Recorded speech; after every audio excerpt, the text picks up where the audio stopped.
বিসমিল্লাহির রহমানির রহিম রব্বি ইশরাহ লি সাদরি ওয়া ইয়াসসির লি আমরি ওয়াহলুল উকদাতাম মিন লিসানি ইয়াফকাহু কওলি।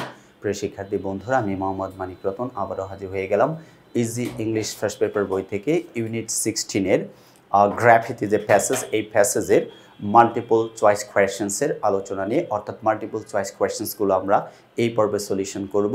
সো কলেজার ভাই বোন, কত সহজে মাল্টিপল চয়েস কোয়েশ্চেন সলিউশন করা যায় আমরা এই পর্বে সেটা দেখে নেব, এবং কোন ওয়েতে আগাইলে আমরা মাল্টিপল চয়েস কোয়েশ্চেন্সগুলো পারফেক্ট ওয়েতে লিখতে পারবো কিংবা আমরা সহজেই বুঝতে পারবো, বিস্তারিত আলোচনা করা হবে। So let's get it started. দেখেন এইখানে সেট 1, অর্থাৎ এই পর্বে সেট 1 এবং 2 নিয়ে আলোচনা করব, মাল্টিপল চয়েস কোয়েশ্চেন্স। ভালো কথা। এবার দেখেন 1 নম্বরে যেটা আছে, what does the word comfort mean? Comfort শব্দটির অর্থ কী? কমফোর্ট শব্দটির অর্থ কী? সমর্থন, অফকোর্স নট, এটা সমর্থন নয়। ইজ স্বচ্ছন্দ, এইটাই হবে আনসার। কন্ট্রোল নিয়ন্ত্রণ, অবসেশন নিপীড়ন, অবসেশনও না, কন্ট্রোলও না, সাপোর্টও না, তার মানে আনসার হবে ইজ।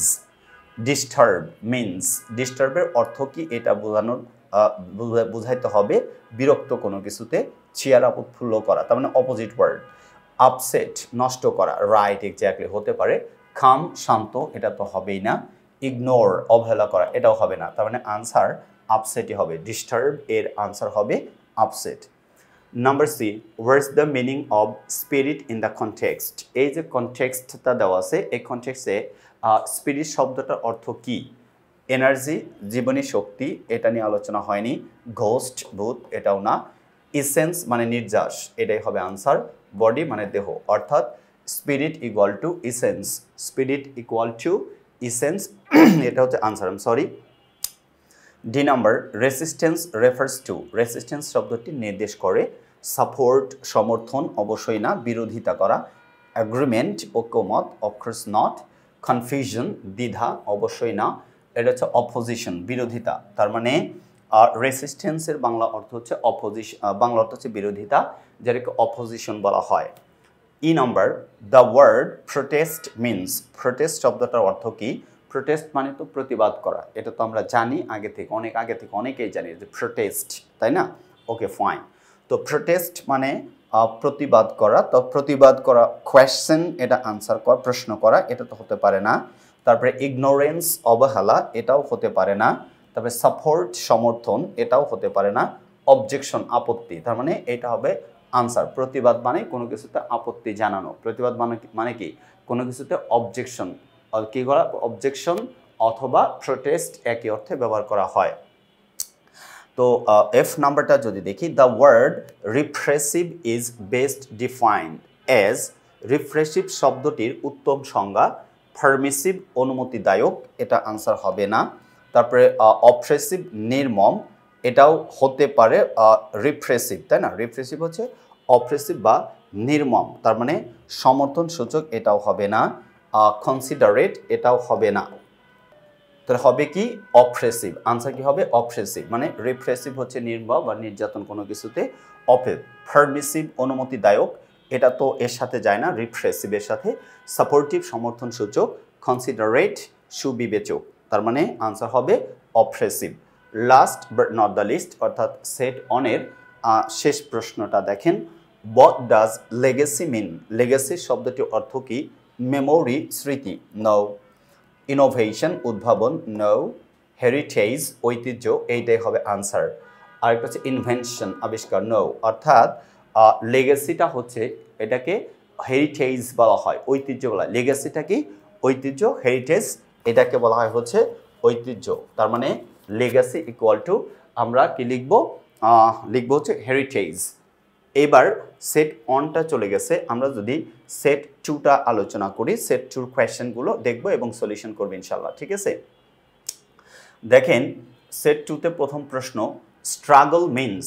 সবগুলো কিন্তু বেশিরভাগ ক্ষেত্রেই আমাদের দেখতে পাচ্ছি যে এখানে সমার্থক শব্দগুলো দেওয়া আছে।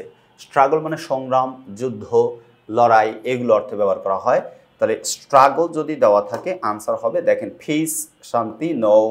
ব্যাটল লড়াই, এটাই হওয়ার সম্ভাবনা 99.99%। আপাতত দেখি 100% কোনোটা আসে কিনা। কমফোর্ট আরাম, এটা তো হবেই না। রেস্ট বিশ্রাম, এটাও হবে না, তার মানে আনসার হবে battle. Struggle means battle. Justice refers to, justice মানে ন্যায় বিচার, জাস্টিস মানে কি ন্যায় বিচার। তো ন্যায় বিচারের সাথে সম্পর্কিত শব্দ খুঁজে বের করি। ইনইকুয়ালিটি বৈষম্য, না এটা তো ন্যায় বিচারের সাথে জড়িত না। ইনজাস্টিস অবিচার, এটাও না, ইনজাস্টিসও হবে না। ফেয়ারনেস ন্যায্যতা, এটা।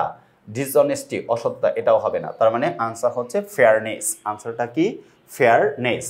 জাস্টিস রেফার্স টু, আনসার হবে ফেয়ারনেস। আনসার কি হবে ফেয়ারনেস। তার মানে জাস্টিস এবং ফেয়ারনেস একই অর্থে ব্যবহার করা হয়, ন্যায্যতা বা কি ন্যায় বিচার।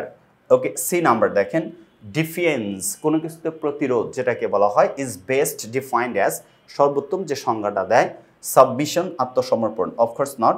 তারপরে কোঅপারেশন সহযোগিতা, অফকোর্স নট। রেসিস্টেন্স প্রতিরোধ, এইটাই হবে। রেসিস্টেন্স হচ্ছে প্রতিরোধ, এইটাই answer. আগ্রিমেন্ট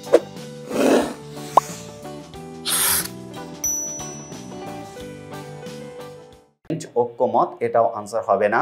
submission, cooperation, agreement, resistance, তাহলে আনসার হবে রেসিস্টেন্স। আচ্ছা, D number, who is the artist mentioned in the text for describing the role of art, শিল্পের ভূমিকা বর্ণনা করতে কোন শিল্পীর উল্লেখ করা হয়েছে। এই গল্পে অর্থাৎ গ্রাফিতি যে আমাদের লেখাটা, এখানে কোন শিল্পীর নাম উল্লেখ করা হয়েছে এটা লিখতে হবে। তার মানে পিকাসো, নো, পিকাসোর কথা বলা হয়নি। দা ভিনসি, ওনার কথাও বলা হয়নি। ব্যাংস্কি, রাইট, এক্স্যাক্টলি, এটা আনসার। রিমেমব্র্যান্ড, এটাও আনসার হবে না। তার মানে আনসার, সরি, রেমব্র্যান্ড, রেমব্র্যান্ড। তার মানে উল্লেখ করা আছে, মেনশন করা আছে প্যাসেজে ব্যাংস্কি। কার কথা আছে? ব্যাংস্কির কথা আছে। ওকে, আমরা যদি এবার ই নাম্বার থেকে শুরু করব, আনসারটা দেখা একটু উপরে উঠায় নেই, সহজে যেন বুঝতে পারা যায়। ওকে, ই নাম্বার, আনসার ই নাম্বারটাতে বলছে on which date was Abu Saeed killed, কোন তারিখে আবু সাইদকে হত্যা করা হয়েছিল। জুলাই 10, 2024, অবশ্যই না। অগস্ট 17, 2024, অবশ্যই না। জুলাই 15, 2024, এটাও না। আনসার হবে July 16, 2024, July 16, 2024। What was Abu Said's main demand? Abu সাইদের প্রধান দাবি কি ছিল? What was Abu Said's main demand? Social equality, এটা তো অবশ্যই না। সামাজিক যে সাম্যতা।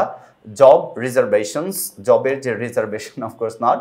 কোটা রিফর্ম, অর্থাৎ কোটা রিফর্ম, কোটা সংস্কার, এটা ছিল মেইন দাবি। ফ্রিডম অফ স্পিচ, বাক স্বাধীনতা, সরি টু সে, এটাও না। বাক স্বাধীনতাও না। তার মানে আনসার হবে হচ্ছে কোটা রিফর্ম। আনসার কিন্তু হবে quota reform. Okay, what historical method did Bangladeshi protesters use to avoid police detection? পুলিশের যে শনাক্তকরণ, এটা এড়াতে প্রতিবাদকারীরা কোন ঐতিহাসিক পথ ব্যবহার করেছিল? বাংলাদেশের প্রতিবাদকারীরা কোন ঐতিহাসিক হিস্টোরিক্যাল যে পথ, এটা ব্যবহার করেছিল? কভারিং দেয়ার ফেসেস, তাদের মুখ ঢেকে। নো। চেঞ্জিং লোকেশনস ফ্রিকুয়েন্টলি, বারংবার তাদের মানে স্থান পরিবর্তন করে, অবস্থান পরিবর্তন করে। মুভিং অ্যাট নাইট, রাতে মুভ করে, অফকোর্স নট। শাউটিং, চিকা, অর্থাৎ চিকা শাউট করাটা ঐতিহাসিক একটা পথ ছিল যেটা তারা ব্যবহার করতেন। এই ছিল হচ্ছে সেট 2 এর মূল কোয়েশ্চেন্সগুলো, অর্থাৎ মূল মাল্টিপল চয়েস কোয়েশ্চেন্স। এবার আমরা যেগুলো অ্যাডিশনাল আছে, অ্যাডিশনাল অ্যাড করে দিছে, আমরা আলোচনা করব। অ্যাডিশনাল প্রশ্নগুলোর এই বলছে, when did Nur Hossain participate in the pro-democracy protest? নূর হোসেন কবে গণতন্ত্র আন্দোলনে অংশ নেন? November 11, 1987, no. December 10, 1987, এইটাই হচ্ছে আনসার। November 10, 1987 না, ডিসেম্বর না, এটা নভেম্বর হবে। এটা কি হবে? নভেম্বর। ওয়েট, আমি একটু ইরেজ করে নেই, ঠিক আছে? ও আচ্ছা, হ্যাঁ, নভেম্বর, এখানে তো ইয়াটা দেওয়া আছে, সরি টু সে, ইরেজার, এখানে ইরেজার। ওকে ফাইন, আমরা দেখি তাহলে নভেম্বর। তাহলে November 11, এটা of course not. October 10, 1987, no. December 10, 1987, এটাও no. Answer will be November 10, 1987, 1987। What phrase did Nur Hossain paint on his body? অর্থাৎ নূর হোসেন তার আসলে কোন শব্দগুচ্ছ এঁকেছিলেন বা লিখেছিলেন? ডাউন দ্য মিলিটারি অর্থাৎ মিলিটারি সেনা শাসন নিপাত যাক এটা না ফ্রিডম ফ্রম ডেমোক্রেসি গণতন্ত্র থেকে মুক্তি নো ডাউন উইথ অটোক্রেসি স্বৈরাচার নিপাত যাক এটা আনসার স্বৈরাচার নিপাত যাক লেট পিপল রুল জনগণের শাসন যায় অবশ্যই না তার মানে নূর হোসেন বুকে লিখেছিলেন স্বৈরাচার নিপাত যাক down with autocracy the phrase the country is nobody's father's was caused in reference to দেশটা কারো বাপের না বলতে কি বোঝানো হচ্ছে শব্দগুচ্ছ দ্বারা ইন্ডিপেন্ডেন্স স্বাধীনতা নো পলিটিক্যাল ওনারশিপ এইটাই হচ্ছে আনসার প্রপার্টি রাইটস সম্পদের অধিকার এটাও না আনসার পাবলিক এডুকেশন জনগণের যে শিক্ষা এটাও না আনসার হবে হচ্ছে পলিটিক্যাল ওনারশিপ অর্থাৎ দ্য কান্ট্রি ইজ নবডিজ ফাদার দেশটা কারো বাপের না বলতে পলিটিক্যাল ওনারশিপের কথা বলা হয়েছে দ্য গ্রাফিতি স্লোগান গণতন্ত্র মুক্তি পাক translates to let justice prevail no freedom from tyranny no democracy must be free এইটাই হবে answer equal rights for all সবার জন্য সমান অধিকার no democracy must be free ই number graffiti in Bangladesh is mainly associated with graffiti in Bangladesh is mainly associated with graffiti টা বাংলাদেশে সাধারণত কার সাথে জড়িত সেলিব্রেশন নো আর্ট শিল্প নো রেসিস্টেন্স প্রতিরোধের সাথে জড়িত এডুকেশন নো আনসার হবে রেসিস্টেন্স আনসার কি হবে resistance graffiti in Bangladesh is mainly associated with resistance F number the graffiti movement in Bangladesh originally began in which decade কত সালে থেকে শুরু হয়েছিল কত দশক থেকে 1960s অর্থাৎ 19 and 50th century no 19 and 70th century no 19 and 80th century no answer will be 19 and 60th century অর্থাৎ 1960 এর দশক থেকে গ্রাফিতিটা বাংলাদেশে শুরু হয়েছে এই ছিল হচ্ছে মানে অ্যাডিশনাল কোয়েশ্চেন্সের আনসার সো কলিজার ভাই বোন এরকম সহজ সরলভাবে যদি আপনি মাল্টিপল চয়েস কোয়েশ্চেন্স সলিউশন করতে চান অবশ্যই আমাদের লেখা ইজি ইংলিশ ফার্স্ট পেপার বইটা সংগ্রহ করুন এবং ইংলিশ ফার্স্ট পেপারের সর্বোচ্চ নাম্বারটা নিশ্চিত করে রাখুন see you the next episode till then stay healthy আল্লাহ হাফেজ আসসালামু আলাইকুম ওয়া রাহমাতুল্লাহি ওয়া বারাকাতুহু